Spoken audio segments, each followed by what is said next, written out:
Teams, because when I'm doing it on Blackboard, the recording option keeps on popping up. Okay, so in Teams you have to remind me. Thank you, Fatma, for reminding me. Okay, this is a problem. You have to bear in mind when the recording starts, you have the notification appearing in your laptops or in your systems as well. So if you don't see the notification, just remind me. Okay. Clock Tower roundabout because of 3 lanes, and Zide Town because of the signs. Raya Road, I don't remember. Okay, but I think there's because of the terrain, maybe it's circular and going up and down, maybe because of that. And what else was there? Alba roundabout for sure. Alba roundabout, and it is obviously documented. Alba roundabout, problem with Alba roundabout, it was like a black spot for accidents for so many years before they changed it. And for drivers like me, still it is confusing. Okay, so I don't go there. Manama and Maharak tiny streets. Okay, the local roads. Yeah, they can be confusing because of traffic, because of cyclists, pedestrians. Yeah. Okay, so you have the idea now. Okay, so at these locations, most of these locations, greater sight distances may be provided to facilitate the driver in making their decisions and going through these roads safely. Okay. Now sight distances can, decision sight distances can be of two types. There can be two types of decision sight distances. One is where you know at this location the driver will be required to stop. For example, at an intersection, the driver will be required to stop most of the times, maybe 98% of the times, wherever there's you know the driver is supposed to stop. Okay. So at these locations, the decision sight distance is calculated in the same manner as a stopping sight distance. Decision sight distance is calculated at the locations in the same manner. At these locations, the driver is supposed to stop in the same manner as stopping distance. You can see the same equation which you were using yesterday for stopping is written here for decision sight distance. The only difference is in the reaction times. So yesterday we were using reaction time for normal stopping, which was 2.5 seconds.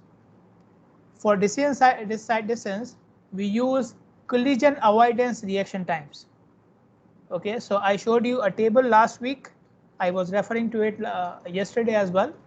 So in that table, you will find the values recommended by AASHTO for stopping, for normal stopping as well as collision avoidance.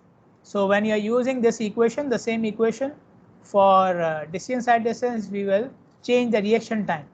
Okay, so we will not use 2.5 seconds, will be higher. Okay, but the rest of the equation will remain the same. So a very simple example is given here. Decision sight distance required for a freeway. The desired speed is 60 miles per hour. It is for an urban interchange. For urban interchange. So I already told you at interchanges we require we may require to provide decision sight distances.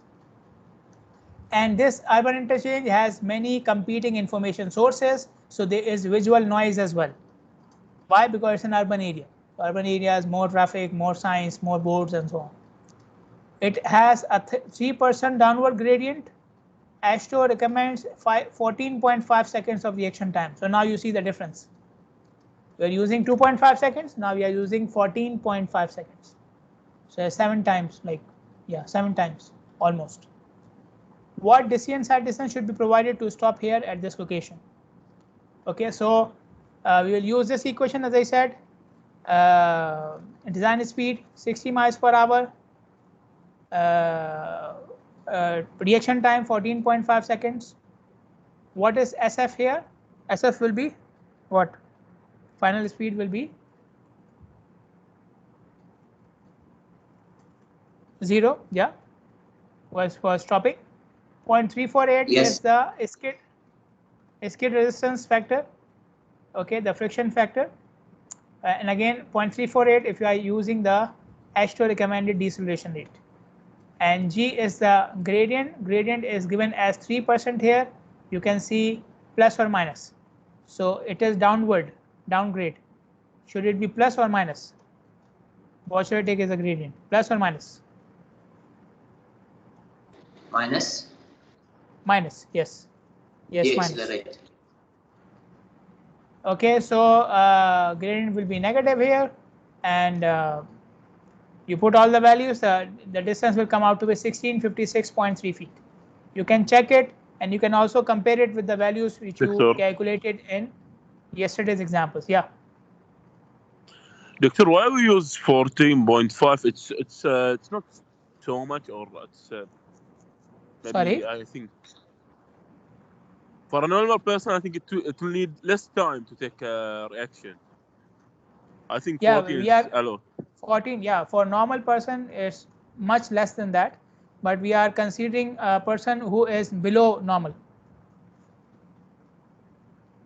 because drivers have problems, right? Different drivers have different problems. They may be distracted at that time. Some drivers do not have good reflexes, so we are taking it below normal, way below normal.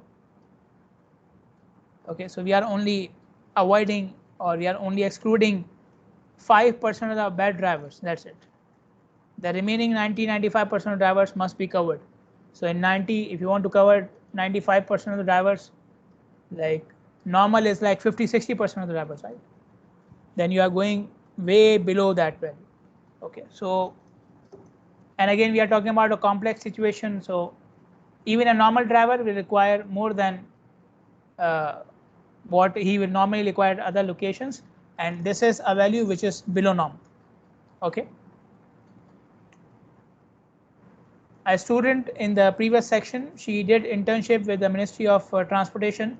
She was telling me that in Bahrain we are using lower reaction times, lower than the H2O recommended values. Okay, so if you have your own data, obviously they must have collected their own data, and then you can decide whether you want to lower the reaction time or not. Okay, so it must have a reasoning. Okay, so you cannot just go by your estimation. Okay, but like I said, even if you collect your own data, we are not talking about normal drivers, we are talking about below normal drivers. Okay, drivers who are not so good. Okay, so coming back to the discussion here, we have I told you decision side distance can be of two types. One is for stopping, which we already discussed. The other one is for doing different maneuvers. So there are locations where you feel the driver will not be required to stop. For example, a lane merging. Okay, so a merging lane, at a merging lane, most of the drivers will not stop. They will simply change the lane, change their speed, or do something else. Okay, or a curve of the road. The road is taking curvature, so the drivers may not stop. Obviously, they will not stop because of the curvature. So at those locations, the decision side distance cannot be calculated using the stopping distance equation. We have this equation for that. Okay, so this equation or one of these equations will be used if you are considering other maneuvers, other movements or actions of the driver, and these other actions can be changing the lane, changing the speed, changing the direction, or changing the path.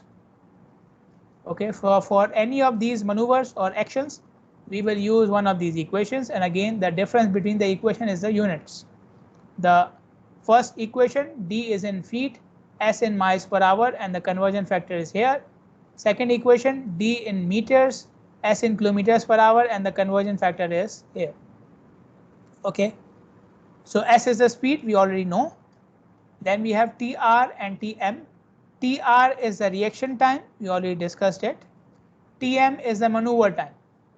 So after you decided what you need to do, how much time the car will take to complete your action or complete your maneuver, that is TM.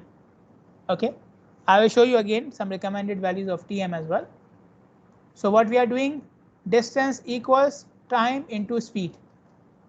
Okay, so during the reaction time, the driver is going at a particular speed, which is SI, and then he will decide what to do, and we are assuming the driver will continue at the same speed during the maneuver as well, during the action or during the decision, during the action as well. So he decided to change the lane.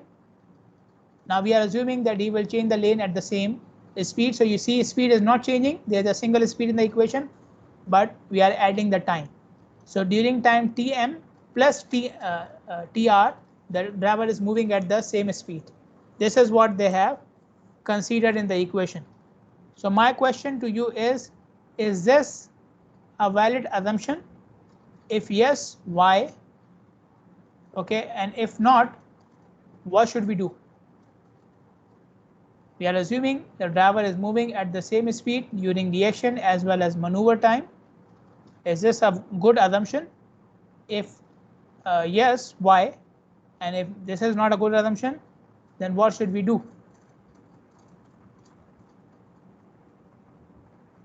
Again, you can write in the chat, or you can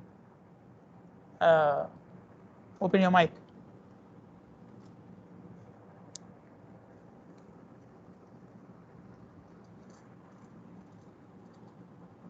Tm means time for making the maneuver, time for making the action, and Tr means time for reaction.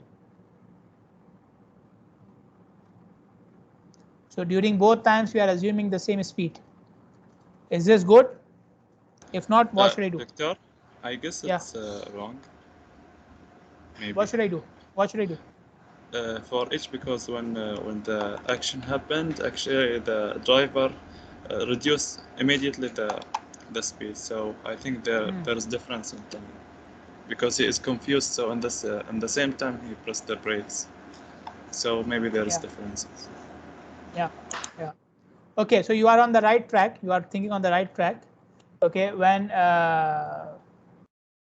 you are faced with a confusing situation or you are faced with a distraction, the normal reaction is to slow down. Even when you are making the turn, you are going from a ramp to a bridge or vice versa, changing the lane, the normal reaction is to slow down. Okay, we have research done in this case, even for drivers in Bahrain. So when drivers are confused, they tend to slow down. Okay, so SI will be the speed can be less. The speed in the equation can be less. So, but we are assuming the initial speed so that we are calculating a higher value of the distance, because initial speed is higher, right? Initial speed is higher. So by assuming the initial speed to remain constant, we are assuming the distance to be higher. So instead of providing the actual distance which the driver will need, I am providing a higher side distance. Okay. So Doctor, this is like a factor of safety, right? Like a factor of safety, yes. Yeah. Okay, so I'm making an adjustment in the equation. It makes the equation simple because I only need one value of speed, and the second thing is that I'm calculating a higher value of the distance. Okay.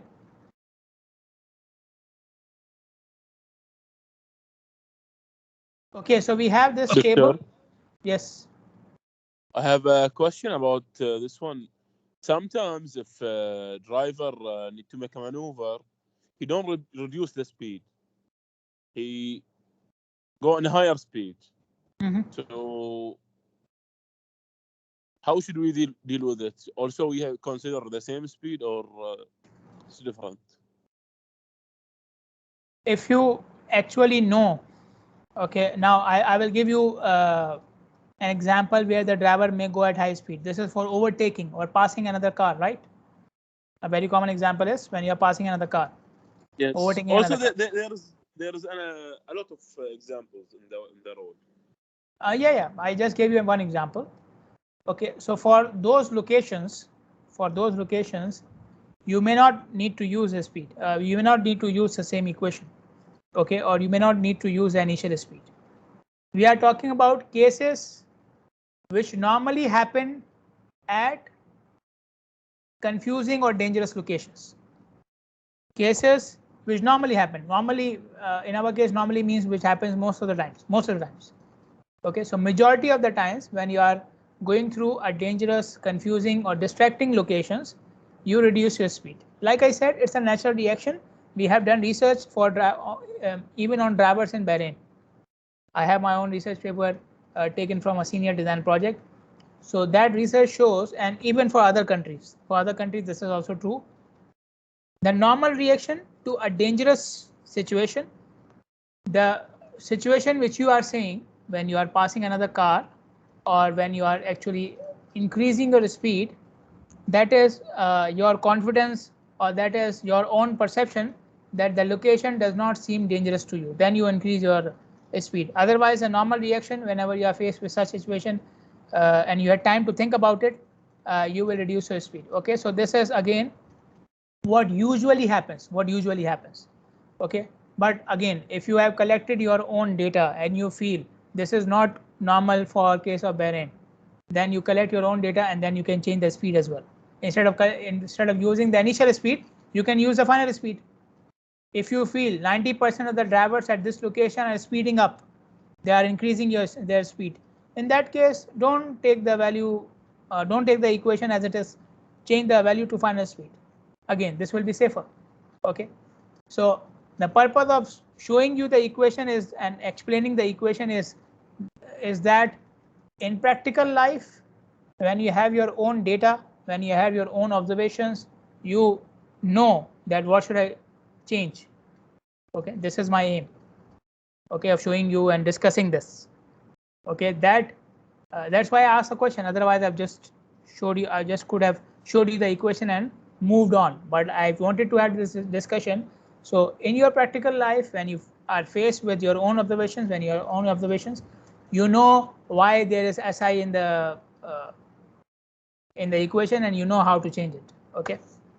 So if you have your own data, you feel final speed is more appropriate to be used because the drivers, 90% of drivers, or most of the drivers are speeding up. Use final speed, no problem. Okay. The point here is to be on the safe side.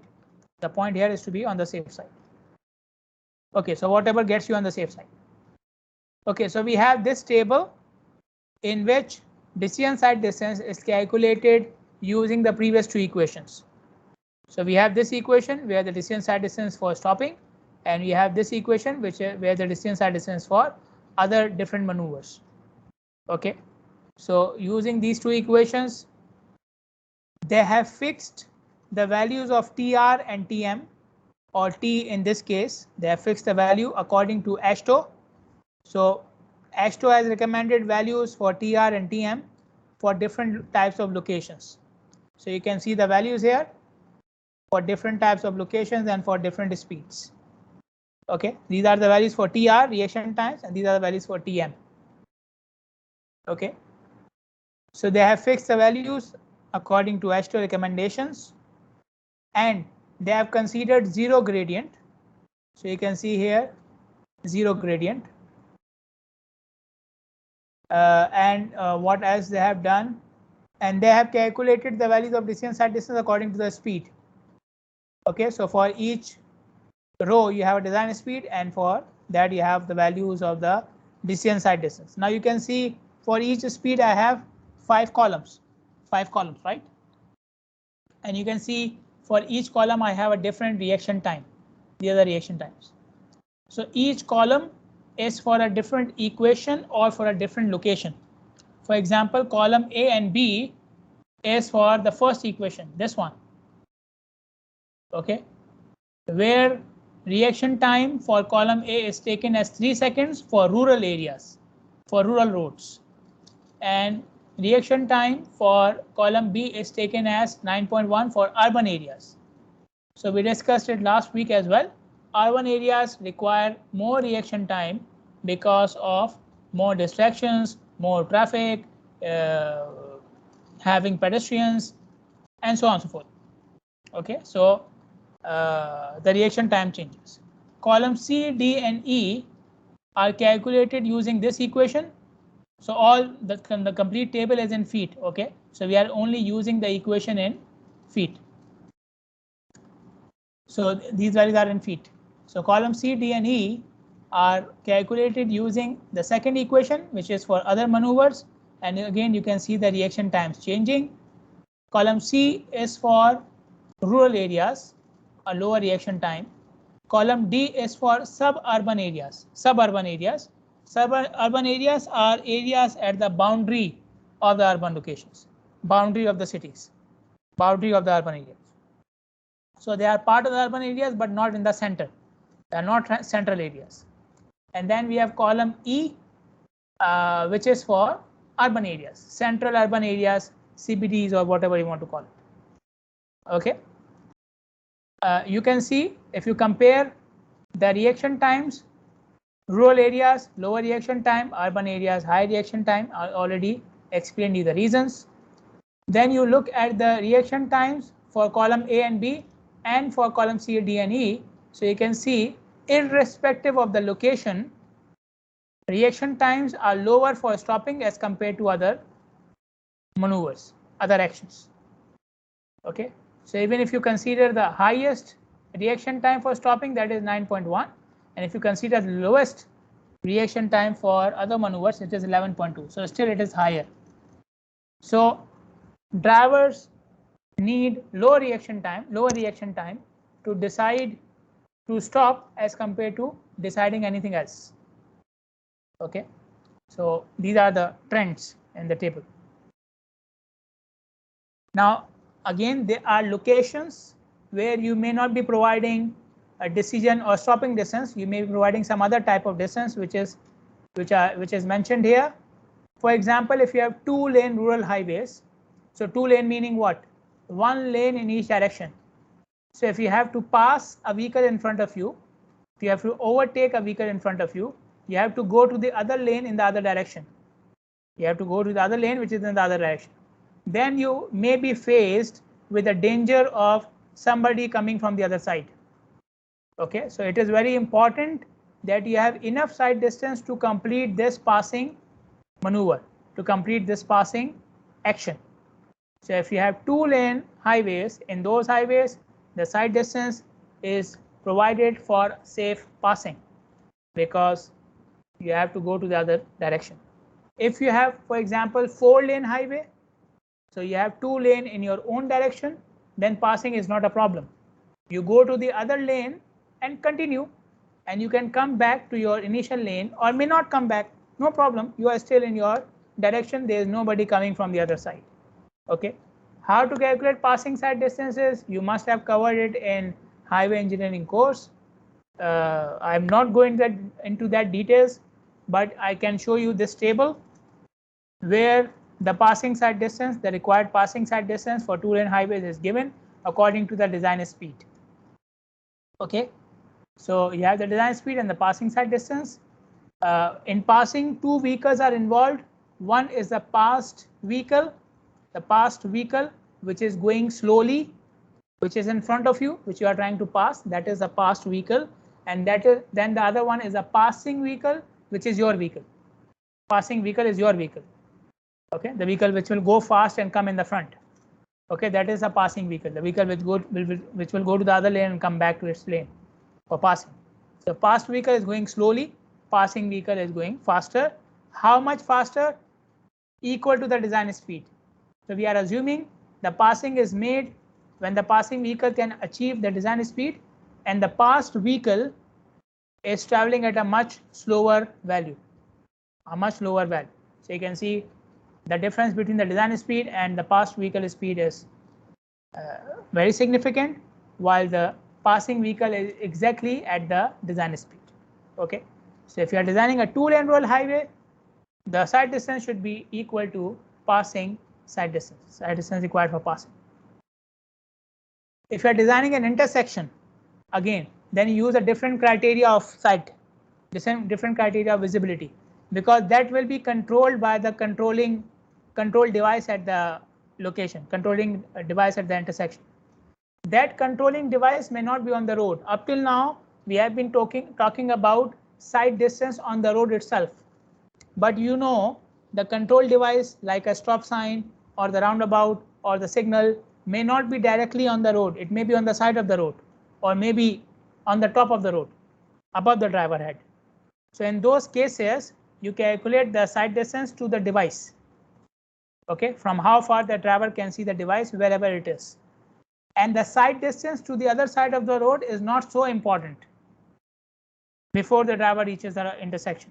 So it is important that you see the signal, even if you cannot see beyond the signal, because the signal will dictate whether you have to move or not. So when you are approaching the signal, the side distance to the signal is important instead of the side distance to beyond the signal. Okay. Now we will come to one thing which is related to the design of the signal, but we will discuss it here and we will discuss it again when we are discussing the design. Why we are discussing it here? Because it is related to the side distance. Okay, and that is the estimation of yellow interval, or we also call it the change interval, yellow interval or the change interval. I have a very short video which I would like you to listen. Okay, this is related to yellow interval.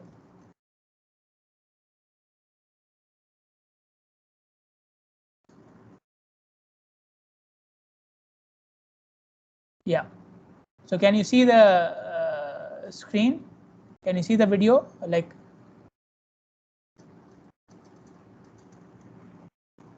Yes, Doctor, we can see. okay.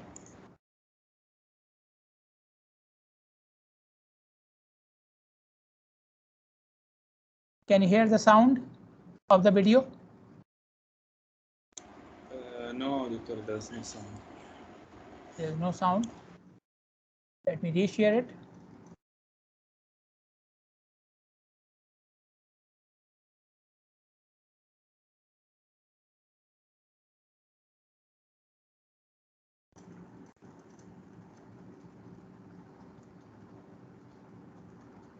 Light and wait for the light to change.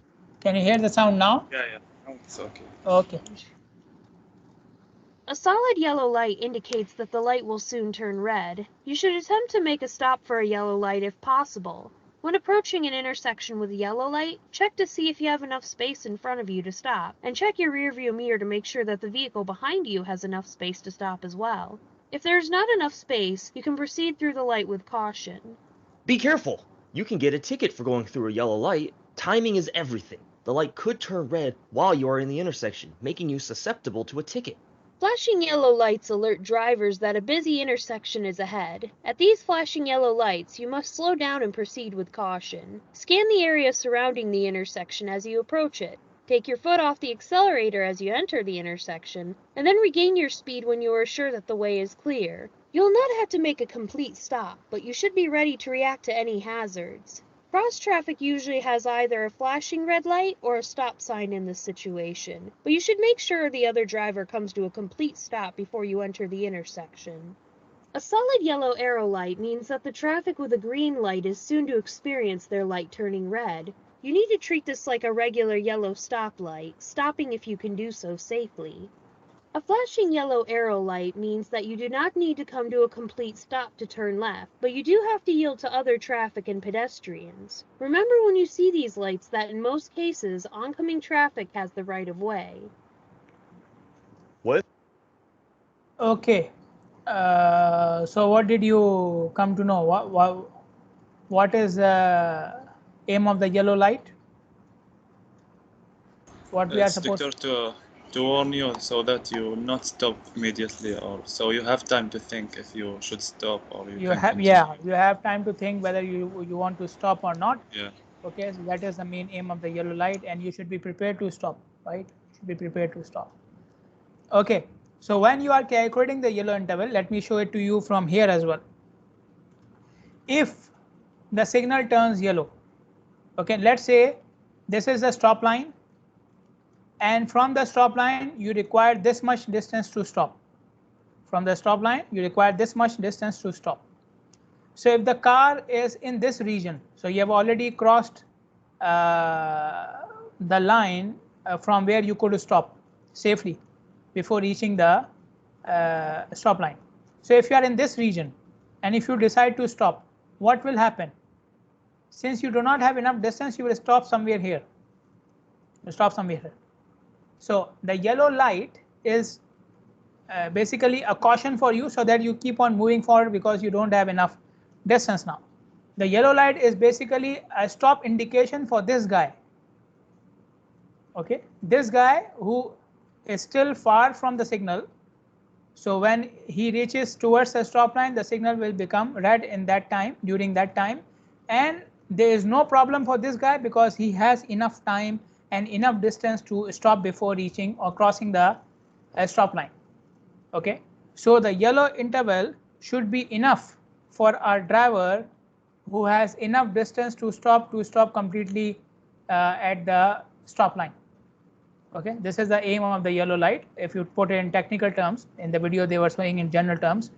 So the yellow light should give you enough time to stop before reaching the stop line if there is enough distance between you and the signal. Okay, so if you see the signal turning yellow and you are far from the signal, so far that you have enough distance to stop, then the yellow light will turn into red as you approach the stop line. Okay, this is the aim of the yellow light, that the drivers who are coming from far, it lets them to stop safely when they reach the stop line. Okay, so how do we calculate the minimum interval which should be given for yellow? Okay, let me show it to you with an example.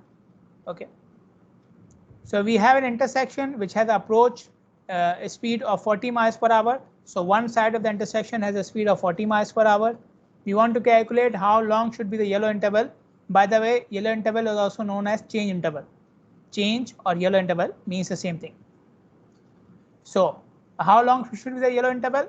We are using a standard reaction time for signals, which is 1 second.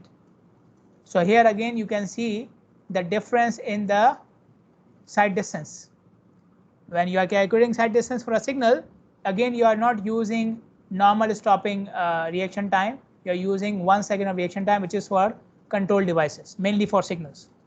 So for control devices, the reaction time gets lower. Okay, this is another point why the sight distance can be different.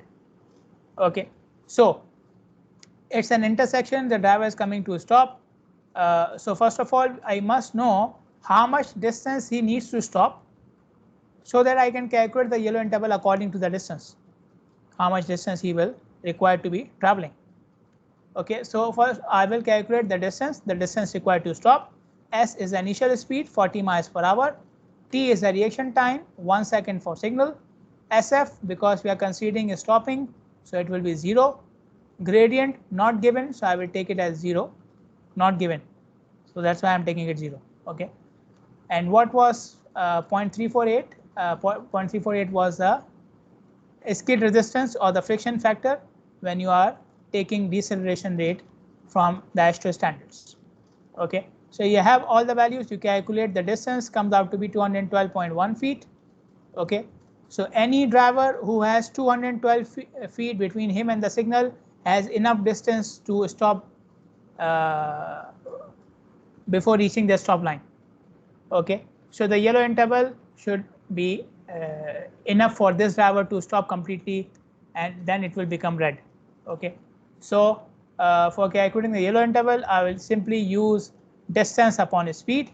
Distance, the stopping distance, speed, the approach speed, 40 miles per hour. And what is 1.47? Can someone tell me what is 1.47 here? You can see in the distance equation as well. What is 1.47? Conversion. Yeah, the conversion factor. Okay, so the speed was in miles per hour, so we needed to convert it. Okay, so 3.6 seconds. So the yellow interval should be at least 3.6 seconds to give enough time for the driver to stop completely when he sees the signal becoming yellow. Okay, and he has enough distance from the signal as well. So like she said in the video, if you don't have enough distance to stop, then your decision will be to go ahead. Then the yellow interval doesn't have any effect on you. Okay, then you will keep on moving. Okay, I have these two slides as well, which I missed in the other section. I should have done them as well. Anyways, so I will keep them. I will keep both sections together. We'll do it tomorrow, inshallah. Any questions? Any questions? Any problems? Any queries? Doctor, sorry, but for the notes, are they ready For all No, chapters? I have uploaded for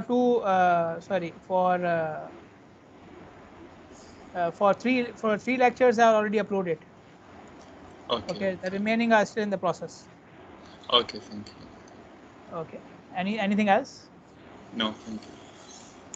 Anybody who has not made his group yet, please raise your hands. Anyone without group, raise your hands. Okay, that's good. Alhamdulillah, everybody is settled now. So I hope yeah, we will proceed. So see you guys tomorrow, inshallah. Have a good day, and thank you for listening. Assalamu alaikum. Alaikum salam wa rahmatullahi wa barakatuh. Thank you very much, teacher. Yes, you are welcome, everybody. If we have any questions.